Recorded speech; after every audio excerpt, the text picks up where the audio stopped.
Assalamualaikum warahmatullahi wabarakatuh. Berjumpa lagi ya dengan saya di channel ini.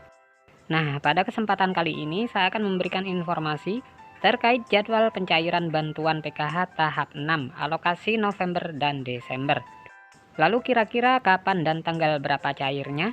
Maka dari itu simak terus videonya sampai selesai ya, agar supaya tidak menimbulkan gagal paham dalam menyerap informasinya.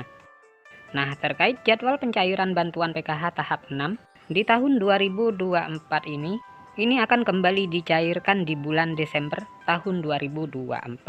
Dan pencairannya itu dirubah menjadi per 2 bulan ya, bukan per triwulan lagi. Jadi yang biasanya anak SD mendapatkan 225.000, sekarang menjadi 150.000 ya. Kemudian untuk komponen anak SMP yang tadinya 375.000, sekarang menjadi Rp250.000. Kemudian untuk komponen anak SMA yang tadinya 500.000, sekarang menjadi Rp333.000. Kemudian untuk penyandang disabilitas berat yang tadinya 600.000, sekarang menjadi Rp400.000. Kemudian yang komponen lansia juga sama, yang tadinya 600.000, sekarang menjadi Rp400.000. Kemudian untuk komponen ibu hamil yang tadinya Rp750.000, sekarang menjadi Rp500.000. Begitu juga untuk komponen anak balita ya, sama seperti ibu hamil. Yang tadinya Rp750.000, sekarang cairnya Rp500.000. Nah, ini untuk pencairan PKH per 2 bulan ya. Dan ini berlaku sampai di akhir tahun 2024 atau tepatnya di bulan Desember tahun 2024. Nah, mengenai pencairan bantuan PKH tahun 2024, di mana untuk pencairan bantuan PKH di tahun 2024 itu masih sama ya, yaitu melalui kartu KKS. Dan nominalnya pun bisa berbeda-beda ya, tergantung komponen yang dimiliki. Selain itu juga sudah ada peraturan yang sudah ditetapkan ya, dalam hal pencairan PKH di tahun 2024.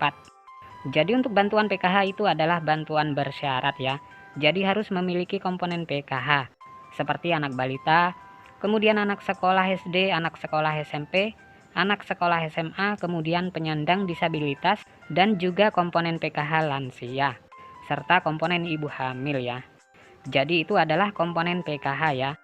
Jadi bukan hanya anak balita atau anak sekolah saja, tetapi ibu hamil pun sama, masuk kategori komponen PKH.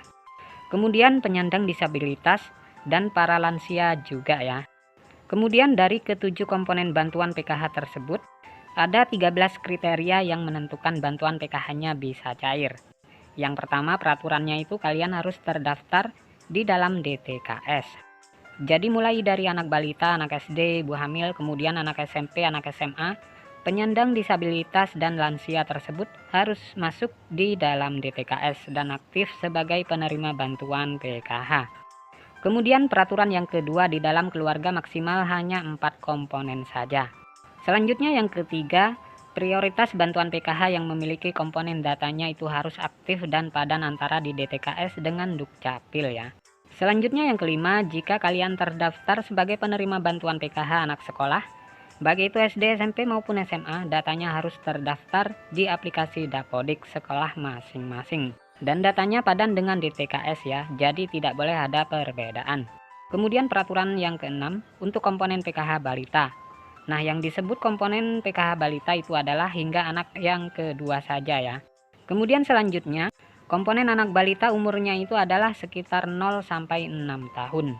Kemudian selanjutnya peraturan yang ke-8 yang dianggap komponen disabilitas itu hingga 4 orang saja. Selanjutnya komponen lansia, peraturannya adalah yang dibilang komponen PKH lansia sama ya, seperti penyandang disabilitas, yaitu maksimal 4 orang saja. Selanjutnya peraturan yang ke-12 untuk komponen ibu hamil. Nah, ini yang dianggap atau dibilang komponen PKH ibu hamil adalah hanya sampai kehamilan yang kedua saja. Kemudian peraturan yang terakhir, jika di dalam anggota keluarga memenuhi atau memiliki lebih dari satu komponen, maka yang dianggap penerima bantuan PKH adalah dari nominal yang paling tertinggi dahulu. Ya, misalkan ada penyandang disabilitas, kemudian juga memiliki anak normal ya yang bersekolah di jenjang SD. Sedangkan untuk nominal penyandang disabilitas dan anak sekolah SD itu nominalnya berbeda ya, lebih besar penyandang disabilitas dibanding dengan komponen anak SD.